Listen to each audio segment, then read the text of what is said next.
doing? Yeah? It's been awesome, hasn't it? It's a Saturday morning, like, explosion in my head, basically. And I hear a hum, so just tell me if I need to move, Joey, okay? Like, what I want to give you guys, actually, 10 seconds for each session this morning. Just to stop, because there's just been so much being thrown at us. I'm going to get you to all close your eyes for a second. Just for a moment. I'm going to start with the first session from Britain. Think about something you want to hold on to that he said. Just give yourself a moment to think, because sometimes we're moving constantly. It's hard to actually stop and think. And remember. So that 10 seconds from Britain's. And now I'm going to move us over to Dan and Angela. 10 seconds there. Just think about what you want to take away from Angela's wealth of knowledge and also how Dan sort of augmented as she went through.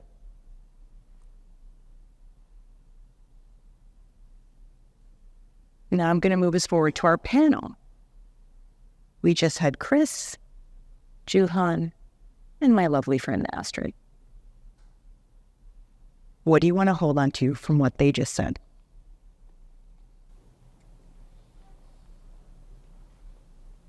Take that time for yourself.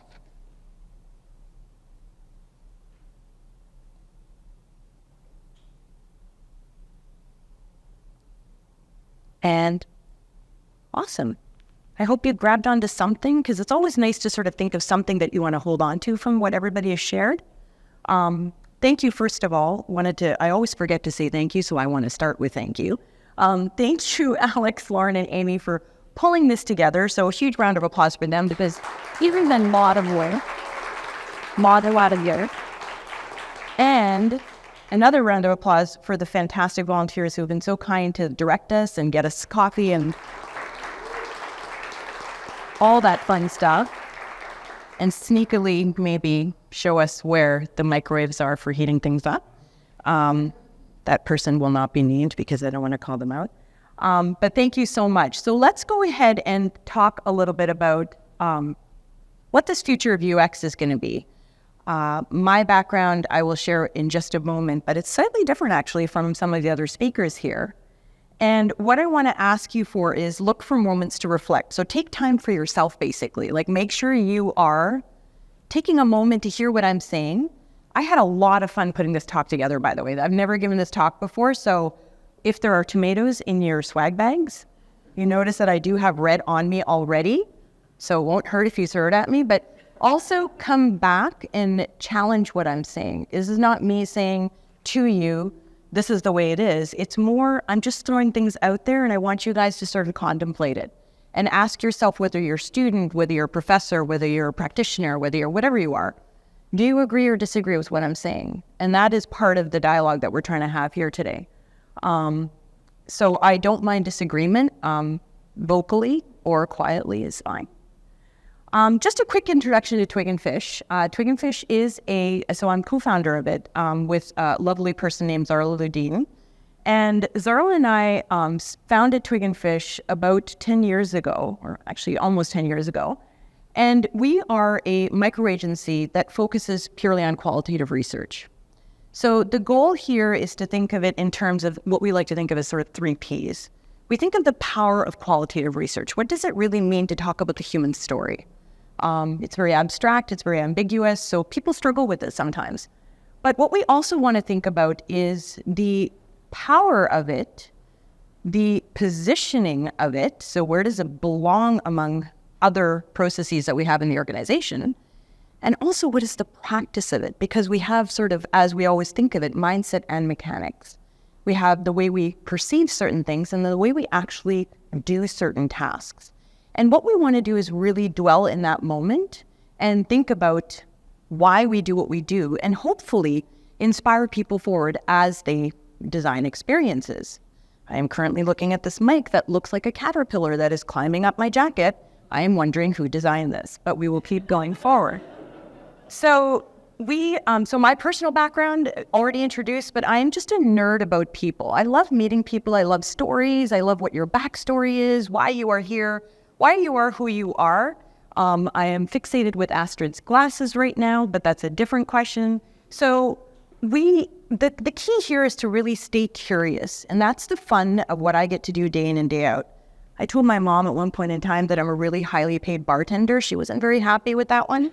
But I literally get to listen to people's stories all the time. And that's sort of what a bartender does. But we won't say that to Mom. We are also, in terms of bartender, not a pub. People listen to us and go, twig+fish, that sounds like the pub at the corner. And I'm just like, maybe V2.0, but right now, we're not a pub. Just clarifying that. So let's start with sort of this concept of this future. And when we talk about future, I did mention fables.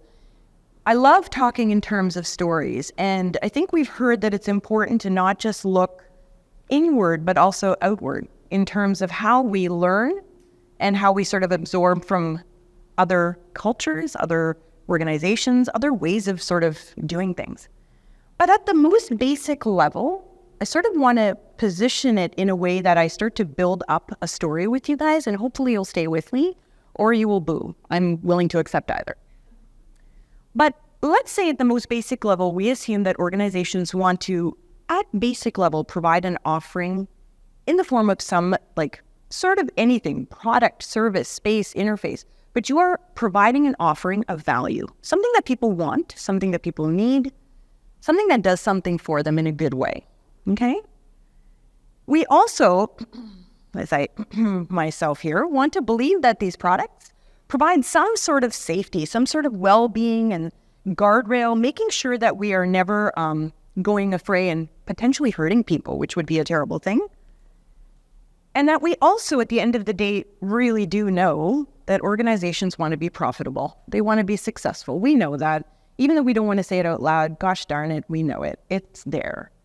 And sadly, it's very much there. It drives so much of the way we look at everything. Every organization is just gunning toward that bottom line, and we're highly aware of it. But then that makes me ask, how well are we doing on these first two, right? How well are we actually really thinking and dwelling in those moments as we think about our future? So the question is sort of what has been our UX journey? And my first story is from a set of stories that comes from India. It's from a set of books called the Panchatantra. And they're sort of dated like, I want to say 350 to 400 CE is what I understand. But it's important to know who you are and know your story. The quick story, chicken hangs out with other birds. Birds want to go on a long flight. Chicken says, hey, I can join you. And they're like, hell no, can't do it, buddy. Chicken says, no, I can do this. Chicken flies off. Chicken doesn't go very far. Chicken learns very quickly. Got to know who you are, where you've come from, and what your story is. Let's think about that in terms of who we are and where we've come from and our story. And let's talk about it in terms of technology, because we do know that that's sort of where we're hedging to right now. 80s mainframe. Some of you weren't born. I know. I'm aware of it, but I'm going to say it out loud anyway. 80s mainframes. All right? 90s client server. I know some of these terms might be very foreign to you guys. But OOs, and I like to call it OO for many reasons, the internet started, right? The internet started, and that started to change things a little bit. We started to get into mobile in the 10s, right? And then we arrive at today. But there's a bunch of things. There's AR and ER, there's AI, there's IoT, there's a whole bunch of things. And I sort of hemmed and hawed, like, do these all belong in the same group or not? But I'm going to put it out there because it sort of is impacting the way we are working and the way we're thinking about things. And then who knows what's next, right? There's going to be stuff down the pipeline. We have to start thinking about that at some point in time. But what we realize pretty quickly also is these details of how we interacted. So if we look back to those 80s, 90s, everything was very one way, right? We just heard, some of our speakers talking about, it's sort of like the power that is, and that sort of gets bestowed upon you. You will accept this product that I've put out there that is called a holy toaster, and you will use this toaster, and you're not going to really question it. And that sort of phrase of, well, I mustn't know what I'm doing because I never know what I'm doing, it must be me, sort of lived in this era, right? But we look at it in terms of almost a siloing between the organizations and the people. But then it started to evolve into a bit of a dialogue. And this is where it becomes interesting for us, and I'm so sorry for blocking your view. But basically, it became a conversation, hopefully, utopically, but we'll say between friends, it became a dialogue and a conversation. And we started to realize that consumers started to partake in their experiences more and more. And you can think about your own experiences here now, where I invite you to reflect. But we think about it in terms of the fact that we ourselves have learned from our own experiences, right? Someone in my age category, which is in the 20s, I'm just kidding. But basically, someone in my age category basically is much more comfortable with technology as I now age into my 60s and my 70s. I will be much more comfortable with it than somebody who is currently, say, in their 70s or going into their 80s. So we realize that we are evolving from our own experiences, which I think is a very, very important point to call out. And obviously, organizations are connecting to a global marketplace. We all know this stuff, yada, yada, yada, right? So that is sort of happening in the background. But here's where the conversation takes a little bit of a turn. What we need to understand is there are some experience gaps that still remain unaddressed. So what are those as we move forward? What are those details? Another story, don't run away from your problems, try to face them. A jackal was in the jungle and desperate for food, wanted to go forward, but started to hear this really loud noise and was petrified of the fact that, oh my God, like it looks like there's food on the other side. There's small animals that I can grab for some like lunch, but kept on hearing this noise, and the noise got louder and louder. And then when he actually decided to go forward and see what was happening, he realized that there was something that looked like a drum, and there was a tree branch that was just hitting it. And he was so grateful that he actually decided to face the problem instead of run away from it, because therein lay his lunch. So he actually prevailed. Let's look at our problems, though, and let's see if we can actually start to address them. I almost wanted to make this a poll with all of you guys having your phones out, and then I thought, no, I don't want to put you guys on the spot. But I'm wondering if anybody nods your heads or sort of agrees or ixnay, I disagree, just feel free to. Here's the first problem. Trust is a struggle. Trust is a huge struggle. Consumers do not readily trust. We do not trust. And guess what? Organizations actually lose this trust very easily. It happens all the time. I've put in some markers at the bottom, so I'm not going to sort of call them out, but there's a really interesting, I want to thank PwC personally, because they literally put the study out like a month ago on trust. And I was just like, hell yeah, thanks for that. But 27% of consumers trust companies they interact with. 27%. I'm going to pretend between friends, because I'm mathematically challenged, that's 25. It's a quarter of the population. I can do that kind of math. And businesses grossly overestimate how much they are trusted. So businesses think people are trusting them, and the answer is hell no. But why? We tend to conflate consumers with products, which drives me as a researcher bonkers. Literally bonkers and over the edge. I am not going to talk to Alex and go, Alex, you're holding a cup of coffee in your hand, therefore Alex is defined by that cup and how that cup is designed. I'm not going to do that to Alex, because Alex is so much more than a cup of coffee. And we don't actually, as organizations generally, really understand how people holistically trust. We don't bother to investigate that, and we just conflate them to our product. So we don't go that extra step forward.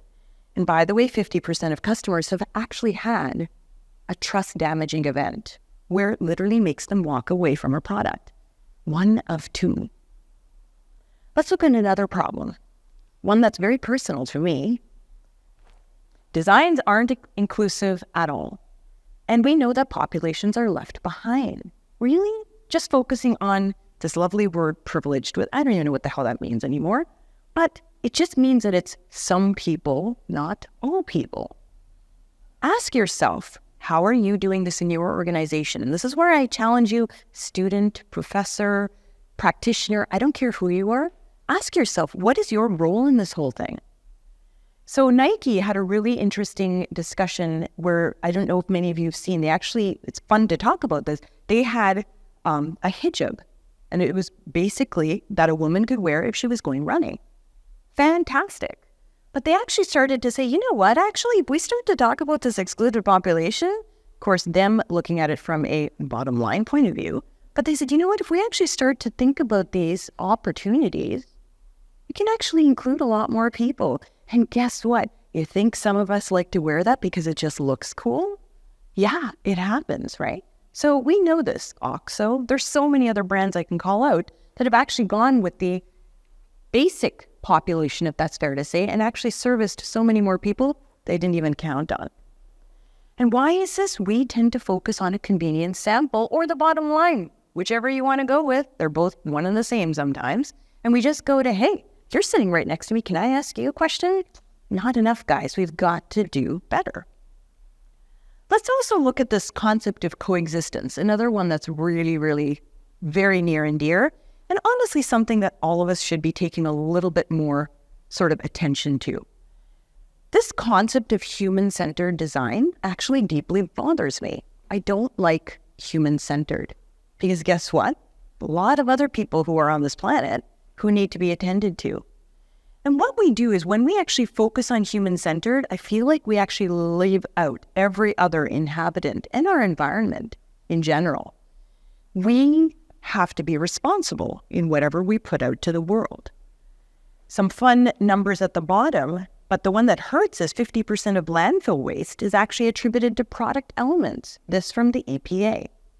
Whatever we put out sometimes ends up in the trash can, which ends up in landfill, which is concerning. We need to be responsible. If we sit here in our chairs at our desks and go, we've got to do better, what are you doing to do better? It's a harsh question, but I'm going to ask it.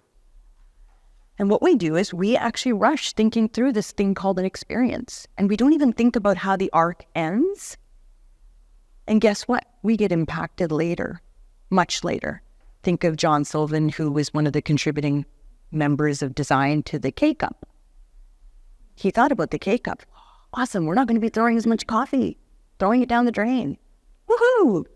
Where do the K-Cups end up, right? And he was a bit ashamed at some point in time. He said, I didn't even think about that. I didn't even think about it. And he was like a bit bitter about the fact that the design actually did well. Something to think about. And then the last one, which also I think is very important to us, self-care is not a priority. All of us, and though I'm a researcher, and many of you might be researchers or designers, I'm just going to put us all into one lump sum. We are constantly hammered about this thing called the bottom line, and it actually affects our ability to advocate for good things. We feel put into a corner, or maybe we're alone, or maybe we're isolated in some way. We need to take this on personally. We need to think about, wait a minute, why am I not being able to say what I want to say, but you're just running deeply towards that door, which represents a deadline, and you just run. You don't look around you. And McKinsey had actually done an interesting study, by the way, that really does correlate design experience with higher growth in revenue. It's a push. We can't avoid, believing that it exists. But what we tend to do is we actually are burdened with these pressures that actually makes the real prize seem like this utopia that's just not possible. Oh, I wish we could do this. Oh, I wish we could do that. So what's stopping you? I ask you. And I ask you to ask yourself that. I ask you to go back to work and challenge the people around you. So why do I bring these four up? Now, we're in this fun, uncharted territory of all these new tools, but these new tools that seem to be actually hearkening a little bit towards, air quotes, high-skilled jobs, and they're starting to look at the way we do our work, and potentially there's this large looming threat of some of these things replacing some of the tasks that we do. So my next story is, if you want to do a service, do it right. If you're going to do something, put your heart and soul into it and do it right. So a great Aesop story, a horse groomer. Guy who wanted to just clean the horse and keep the horse. The horse was going to be brilliant. All he did was groom the bloody horse all day, but never fed it properly. And what happened? The horse collapsed. So the horse said, you know what? just had to feed me, dude. That's all you had to do. So if we're going to do it, let's do the whole thing. Let's not do a half-assed job, for lack of a better way of putting it. So my stance, and I put this out there to the rest of you guys, you might agree or disagree, but what I ask you to do is think about fixing these experience gaps first. Before we even look forward, we have to sort of almost look backward and say, we've not done a good job of this, and we just keep on pushing it under the carpet, and the carpet lump is getting bigger, that we are going to trip over ourselves at some point in time. So I ask you to think about this, because otherwise, this new technology that looms around us is actually going to amplify these shortcomings. It's going to make some of these things harsher. Now, in full disclosure, this slide, literally, I thought to myself, well, could it help reduce some of these shortcomings? Perhaps. But I have some other things I'll share with you that I still make me think that it's going to actually amplify the shortcomings and not the solutions. But give that a little thought. I'll put that out there. So what are these technologies then? So we've looked backward because it's a good way to start. What are these technologies that are sort of under consideration? What are these things we want to pay attention to that we think are important? Well, let's not joke ourselves. We've already talked about this thanks to our previous speakers. We've already heard a lot of really, really great things here. We sort of define AI now as sort of this progressive and generative learning. So there's predictive, there's all sorts of things that are coming out of this that does incorporate the past, and it actually sort of builds on existing knowledge. So we sort of understand that as a group.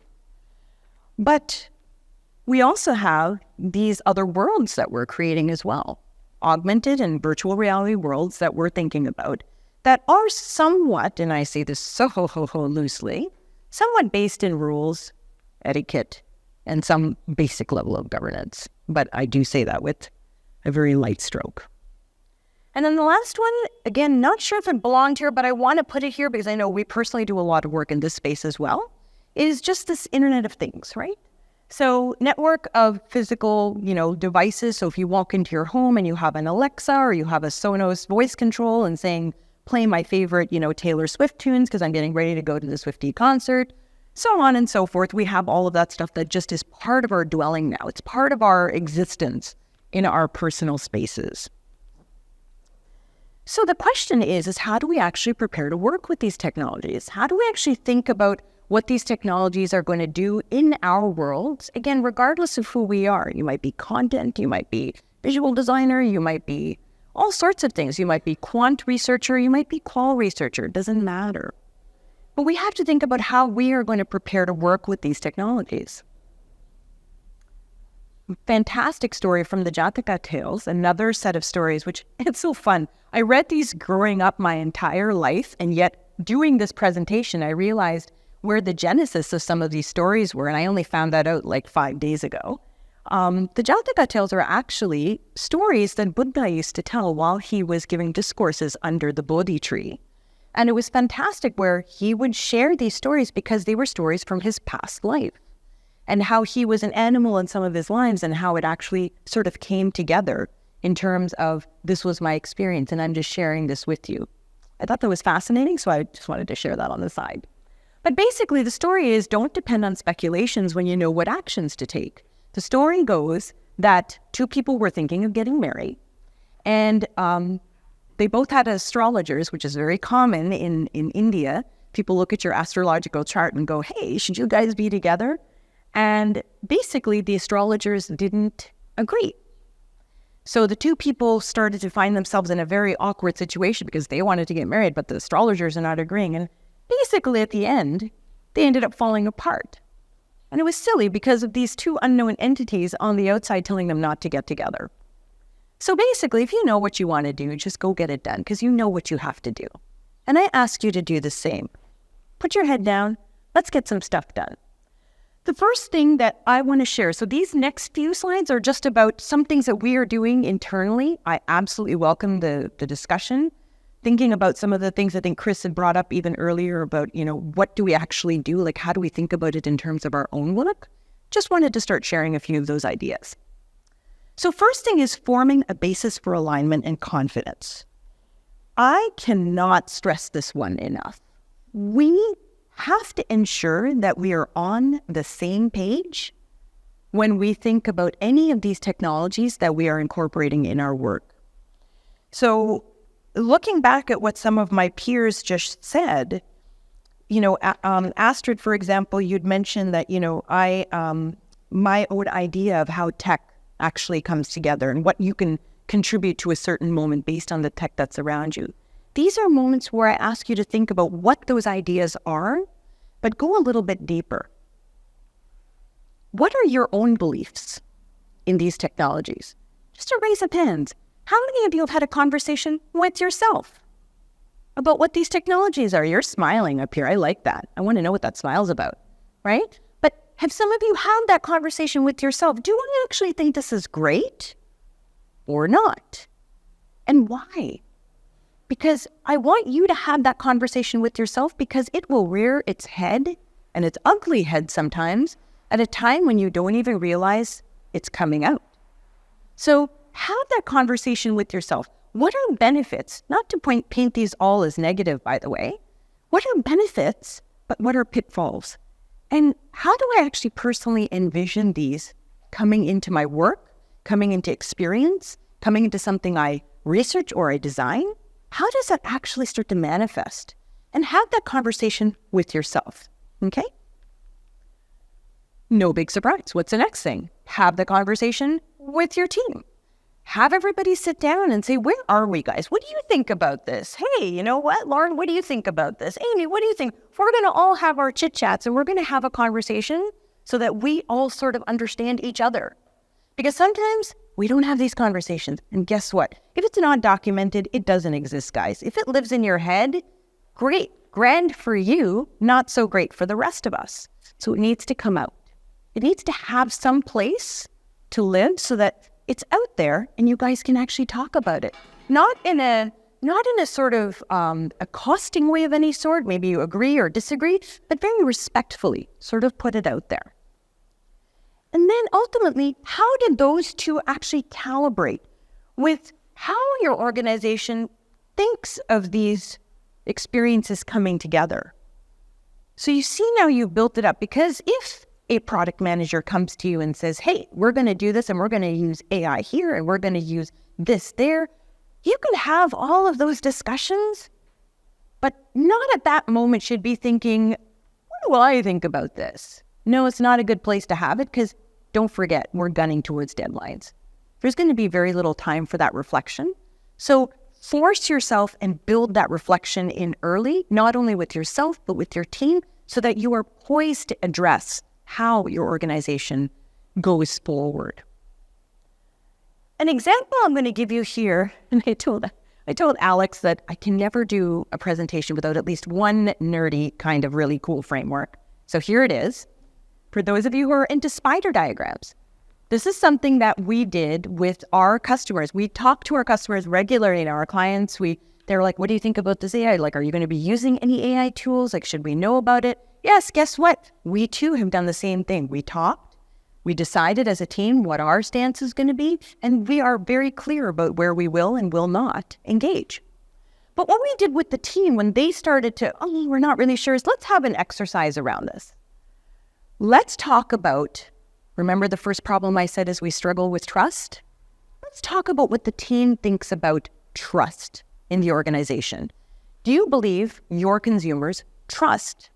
And what we realized was, again, the beauty of qualitative research is we don't just go, hey, do you trust something? And he goes, yeah, I do. And that's it, right? We love those kind of boxy, kind of nice, clean answers. We do not live in the world of clean answers. We want to actually describe that world of yes, right? If you are happy, tell me why you're happy. Are you happy because it's a beautiful day? We're so fortunate to be here together and listening to interesting people. Or are you happy because maybe somebody just proposed to you? Or maybe you're happy because you just know you're going to have an awesome dinner tonight and hang out with some really cool people. Doesn't matter. We want to describe that space. So here we describe trust. And guess what? Those endpoints of each vector have opposing ends.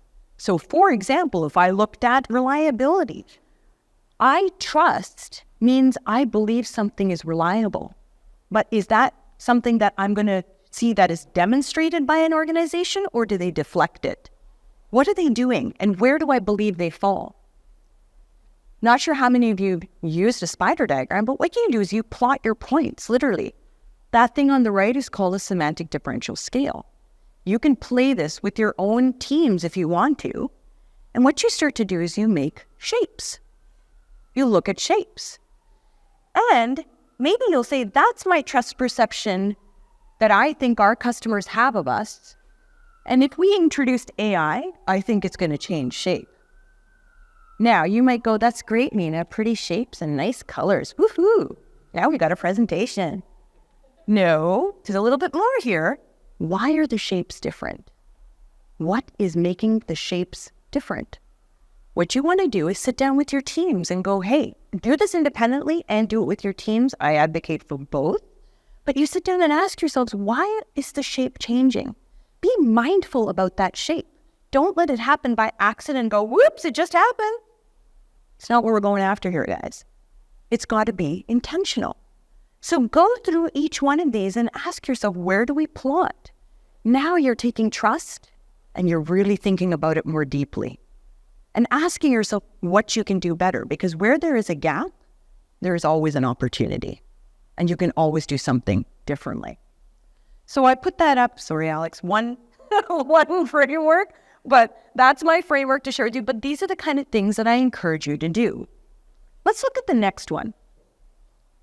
Reviewing processes for integrity and responsibility. So across all of the discussions this morning, something that really loomed heavy was this concept of process. What does it mean? Just a show of hands, how many of you feel that if you had to define your process to me in 5 seconds, you could? Show of hands. Whatever your design processes or your research processes, show of hands, how many of you can dish that out? Right? Okay, a few of you, yes, not as many, right?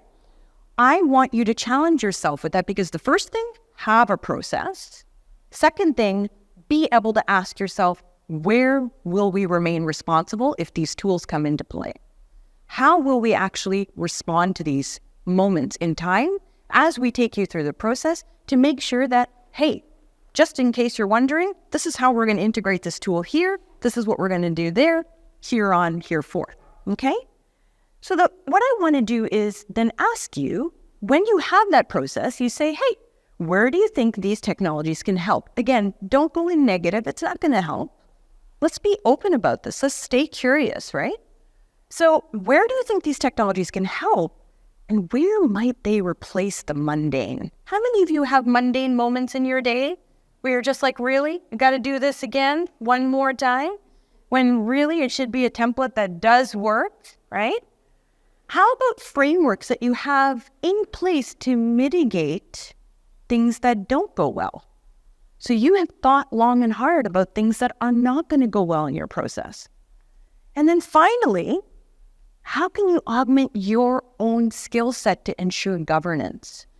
I think the word that I associate most with any of these new technologies is governance. Nothing is happening until I give it a review. I am ultimately responsible for it. Now, for organizations that will remain unnamed, that love to not have governance and go, it was them. They did it, not me.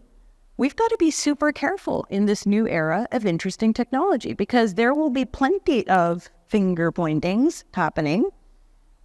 And at some point in time, it's going to be the AI did it.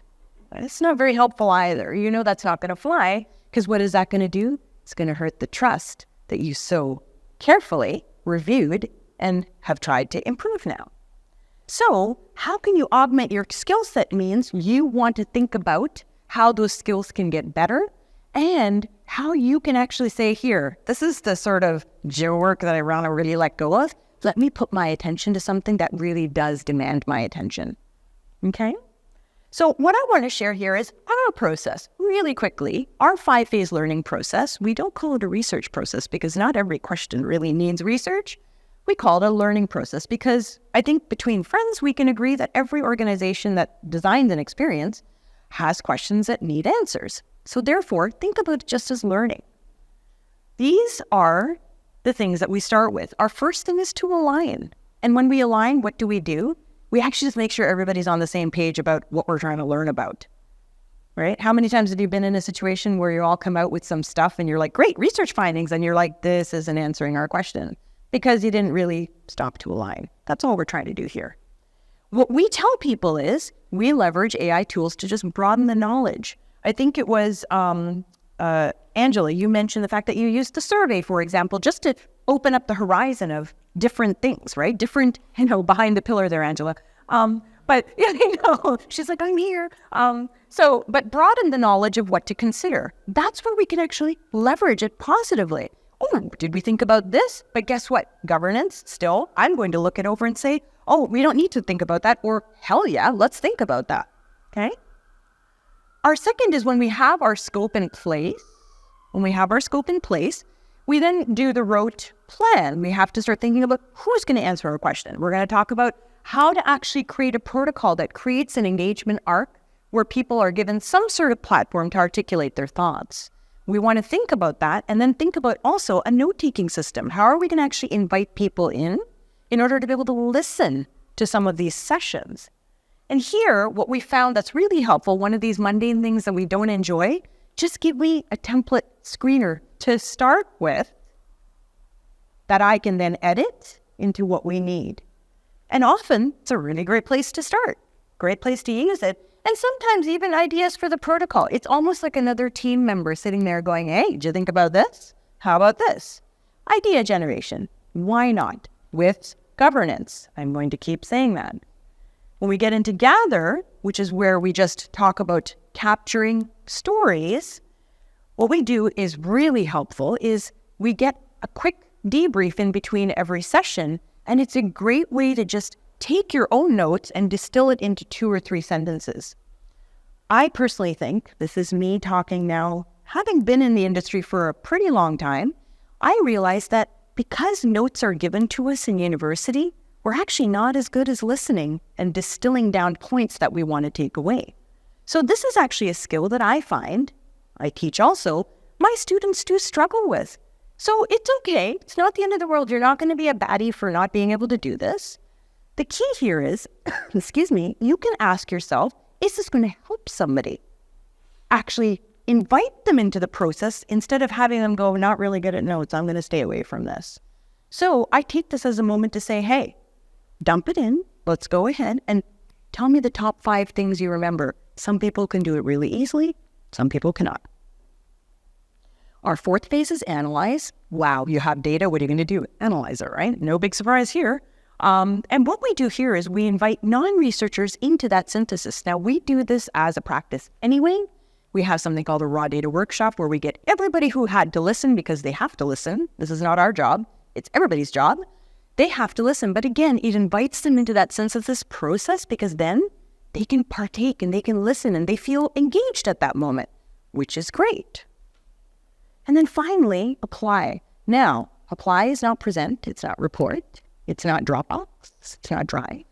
It is apply. It means we have to take what we've learned and we have to move it forward. We cannot just gather data and do nothing with it. We have to do something with it.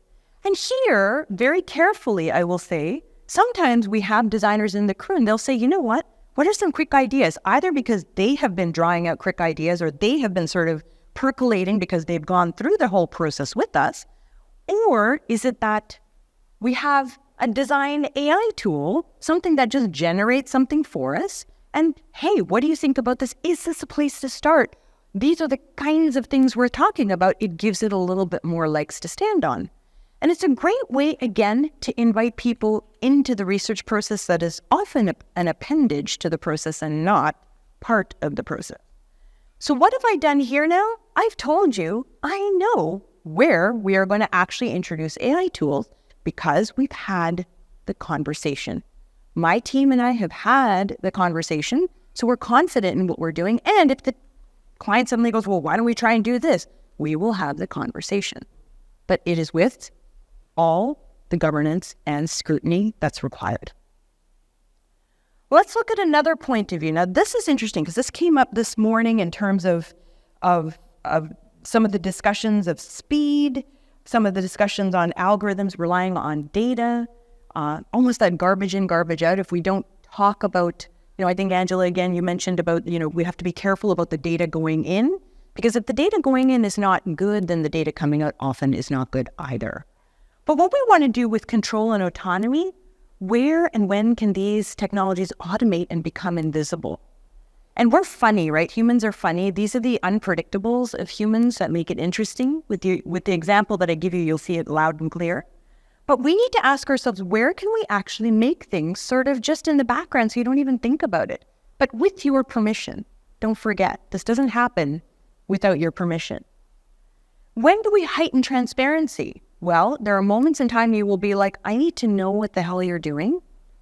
Don't do this without telling me. If I'm a consumer and I'm using something, I need to know that detail. And then also, how can we foster that trust and that shared control to create value?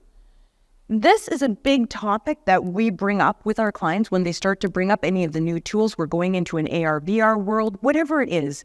We talk to them about it right up front and go, what is your understanding of this? What is your collective understanding? We will share our collective understanding. Where do we meet? The example that I give here is actually with IoT and Boston City surveillance technology. So City of Boston, we do a lot of work with them, and they're talking about this concept of surveillance technology. And as you can imagine, back to my problems that we talked about, we do know that some of those algorithms are flawed very deeply. So we found out by talking to people, what is surveillance? What do you think surveillance is, right? This is obviously distilling it down to a very simple sentence. It watches and records my every move. This is whatever surveillance is.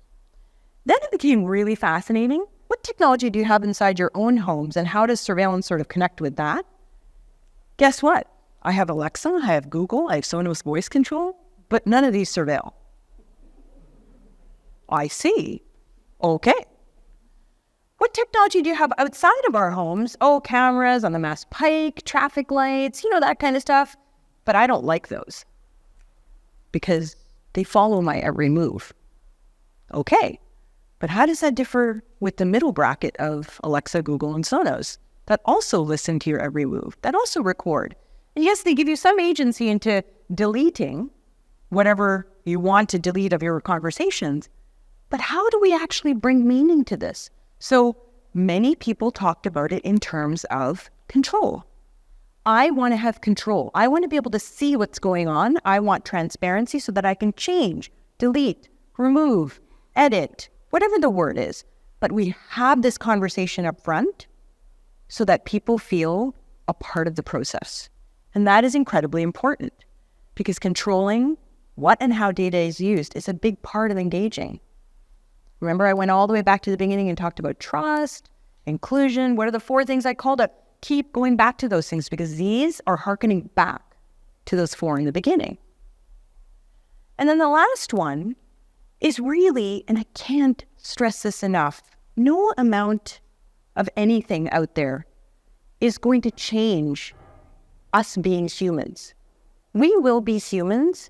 And I don't care whether it's me, my kids who are, in their 20s, I talk to them and they're like, yeah, but our basic needs are still one and the same. And I will even say that we think across cultures, we will widen that even further and learn so much more. But we have got to focus on always nurturing whatever that creator-consumer connection is. How will you define it? How can the process be collaborative? Now, this one is going to take some of our concepts that we use today and turn it a little bit on its side. What I said earlier about people becoming more and more competent because of their own experiences, we have to start realizing that they too are going to use AI tools. It's not just us. They too are going to partake of these worlds. So where do we meet them? Where do we actually start to make this much more collaborative and actually co-creative in some sort of fashion? Because their knowledge and their agency is swinging upwards. If I look at the average 3-month who now knows how to magically take a picture of themselves on an iPhone, that's a little scary, but it's also truth. We all know it. We probably have somebody who we've seen that's much tinier than us that goes, wow, and knows how to set a recording or magically knows how to order things on their Amazon app. But we know it exists, so we have to start wondering, instead of pushing them away, how do we bring them closer to make it feel like we can talk? It's not us bestowing upon them a design, but them actually being partner in the process. Because one thing is certain that has not changed, that will never change. If I have some sort of agency into a solution, I'm less likely to kill it. I'm more likely to trust it because I was a part of it. And if you all think about your own engagements, that is truth. We ask ourselves then, what are design attributes of importance? I will say this because we need to hold hands every step of the way. This concept of trust, if I just say, and we see this all the time, well, we sent out a survey on trust. Do you trust our product or not? And I'm just like, great. And what did people say? 60% said yes. And I'm like, well, what part of trust, right? I already showed you there's other attributes to trust. So we need to make sure we describe these spaces more deeply, because if anything, the designs that we put out, we all know, are the ones that actually need to create the emotion. If you have a good design, it's created some emotion in things. Britton talked about it earlier. It's not just a trend. Trends come and go, he said. I agree with that. But what is it about that? You created a connection with people that makes all the difference. So think about those design attributes and what scenarios do you need to actively avoid? We don't always have the answers to this, guys. I don't care who you are. We don't always have the answers. So let's engage the help that's needed to figure out what those scenarios are. Perhaps way back when, if Facebook had done their job, maybe they would have talked to parents who have said, well, what about my 10-year-old who's really curious? It would have come out, I am certain. Now, if you decide to ignore it, that's a different thing, but get that information.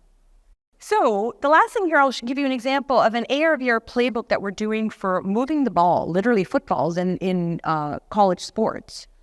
And it's a fun company that we're working with. Their story is basically college sports athletes get injured. Technology keeps the ball moving virtually. They actually program the playbook into an AR/VR headset, and these people are running their routes while having a foot injury. And what they found that's fascinating is that they're actually healing faster because their minds are active. Really fascinating stuff. But the thing here is what? Sounds fantastic, doesn't it? What are the downsides? Because we know they exist. So we're having a deep conversation with them about downsides so that they go in eyes wide open, so that they start to think about exactly how it can all come together responsibly.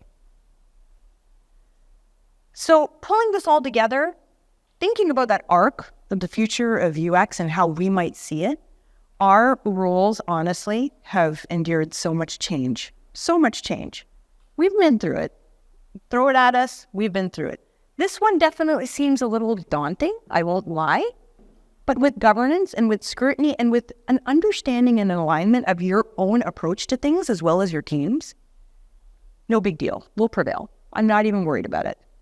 So the key is to ask yourself some hard questions, though. I would not, advocate that you just sort of go out on a whim. And for any of you who are new in this field, I wouldn't say just jump in and go, well, this is great. Of course we could do AI here. This is fantastic. The question is, what are the repercussions? What are the benefits? Educate yourself so that when somebody asks you, you can squarely look them in the eye and say, Joey, this is why you need to have something like this sitting in front of you. It's going to help you. And that brings us a lot more confidence in that moment and the people around us because we have done our due diligence. So my request of all of you, maybe my mandate, but I'll just say request because it's a nicer word, is please don't be the spectator to this.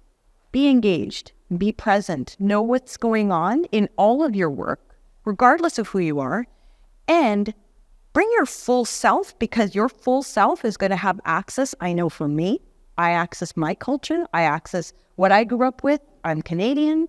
I bring all of my Canadianisms with me as well, but I put it out there because all it's going to do is broaden the horizon for solution. It's certainly not going to diminish it. So my last story, this one sort of speaks for itself.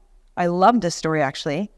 A guy who was very poor, fell asleep in the palace gardens, didn't have any money, but he realized there was this horrible storm and he had to sleep through it. Woke up in the morning, there were branches everywhere.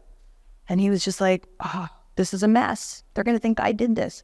Then he turned it into an opportunity and said, what if I collected these branches? What if I did something with it? And looks at the gardener who walks in and he's like, what are you doing here? He goes, I slept here. And he says, okay, well, and he says, what are you going to do with these branches? He goes, I don't know, but I got a problem because the king's going to be here any minute now and I got to clean this place up. So the guy said, you know what? If you let me sleep here, let me sleep here overnight, can you just let me take care of this for you? And he said, if you could, I will pay you. I don't mind. So he gets a bunch of kids who are playing around and he says, I'm going to give you all something sweet to eat after this if you help me pick up these branches stat. So they pick up all the twigs, they pick up all the branches, they pull it together, and the guy now has all the branches. The garden is clean, the king is about to come. This guy gets money in his hand. And not only that, just as he's about to think, now what do I do with the branches? I got to get them out of here. A potter comes by and he says, hey, are those for sale? Because I need the wood, because I'm a potter. I need to heat up my kiln. So he grabs the twigs and he gets more money. And his story keeps on going, how he just keeps on looking for the next opportunity because he has money in his hand now. He has these kids. So he thinks, what can we all do together? Gets them their treats, but he keeps moving forward. So in my world, I believe we will persevere. I have no doubt about this. Thank you so much for your time, guys.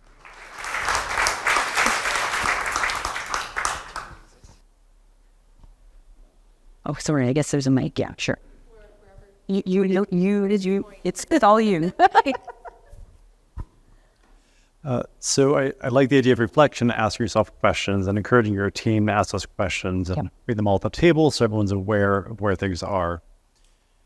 What is your approach for someone who finds himself with misaligned values in the organization that they're in? Absolutely. It's a great question. So the question is then, and it's a harsh one, and I've actually said this to some of our clients where they're just like, I actually don't think we should be using AI at all. Okay? So we play through the scenarios. What are their concerns? What are their fears? It's better for the team to know that. It's a hard moment. I won't say it's easy for a team to actually sort of have that moment to come together and actually put everything out on the table.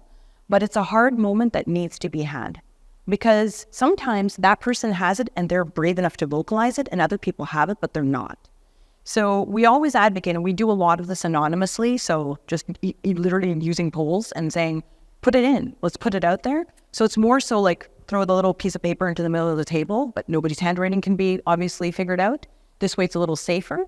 But we have people and put it out there. And then we start talking about, okay, what do you think you can do? Does it mean that that person should actually go to a different team? Does that mean that something should happen that's bigger? We have those conversations as well. But it's better for that person's well-being. If they are uncomfortable, they should never come to work every day and be uncomfortable. That's not going to make them their best at that moment. It's certainly not going to serve as the team as well.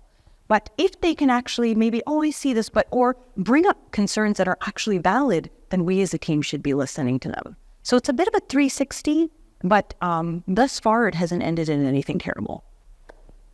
So, and in detail, I mean, right now, I think I can closest to my heart, I will speak as a researcher, that governance in terms of really getting the proper sample to answer your questions. I feel personally the way we look at products, and I will say, I'm trying to think carefully with my words here, I will say in this country, if that's fair to say, I'm thinking across the world because I work across the world, I feel like we isolate ourselves very poorly.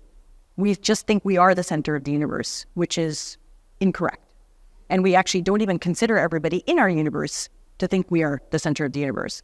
So in terms of that word governance, I would say the biggest weakness is in understanding how to actually think diversely.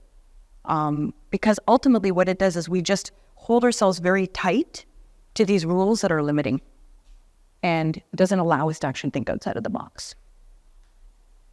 Yeah. Last question. So my question is around presenting downsides as a researcher. Sometimes you encounter a lot of resistance to even listen to the downsides of things. And what are some strategies that as a designer I could employ? Just say the last part again. Some of the resistance to use ... What did you say? To use or to even consider. To even consider it. downsides. Absolutely. So with research, I think that's a big question. So I'm going to answer it quickly, but hit me up afterwards. It's in the way qualitative research is positioned. So I'm going to also say something very boldly. I think qualitative research is not done well today. Everybody who I know I shouldn't say everybody, but many people I know who do qualitative research are inclined to actually quantify the qualitative research. That actually reduces the value of doing it. Then if you're going to do that, just go and do a bloody quantitative study because it'll just get you things much better. So the thing we set up right up the bat when I had that phase 1, which is a line, the first thing we set up is that discussion is, what are you even going to use this for? How do you envision this actually positioning in your company? Why are you doing this? Now, by choice, because I've been doing this for long enough, I work with people who want to do it right. So the resistance is low. But when we did have people, or we sometimes still do have people who are like, I don't understand this, or I don't believe this, or why the hell are we doing this? We're not going to be dogmatic, but what we're going to do is help you understand through workshops and frameworks that we start with to make sure everybody's on the same page. We're going to understand what your lack of belief is. Is it the fact that you had a bad experience in your past, which, believe it or not, is one of the biggest reasons people will be through a very poor qualitative research saying, I just spent like $60K on something. I lost $60K from my budget and they gave me jack shit, right? Bad experience means you're going to come in next time and you're going to dig your heels in. So what we try to do is understand the genesis of any sort of pushback and help people understand how we're going to stay transparent. And that itself, believe it or not, actually remedies a lot of the situation. I can go on further, but there's so much, but it's all about the transparency and the structure and the process in order to create credibility, but maintain an integrity to what you're doing. Yeah. Awesome.